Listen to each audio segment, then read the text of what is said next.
norėčiau visų pirma pasveikinti varžovus su pergalę. Tikrai atėjo šiandien nusiteikę, susirinkę varžybas.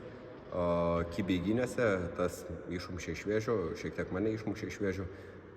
Ką norėčiau pasidžiaugti, tai savo komandą. Mes atidavėm visą save, gynėmės, puolėm, bet kai varžovai meta šiandien tokius metimus per rankas, nuo lentos, tiesiog nėra ką jau čia bet daryti, tiesiog laimėjo stipresni.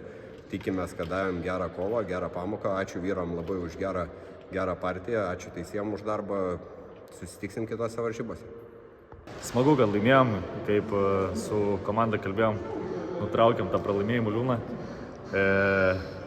Iš tikrųjų, tai pergalę lėmė 3 priežastys. Tai iš tikrųjų puikus buvo planas paruoštas prieš jų lyderį Valentiną Rumiancevą. Andrius Steponaitis nuo pirmų minučių griebė jį už gerklės. Fantastiškas darbas.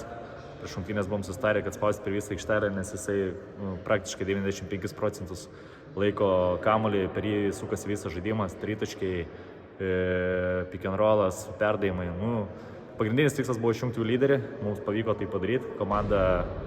Komanda netgi netikėtai žaidė be jo geriau ir iš tikrųjų nesitikėjom tokios gal rungtynių pabaigos, nes atjungė pagrindinių lyderį, galvom, kad nesiseks jiems žaidimas, tačiau netikėtai jie pradėjo, žaisti žymiai geriau, kas mus gal truputį išmušė iš vėžių, bet tada atsirado pas mus du Norvičai, vienas tikrasis, kitas naujasis.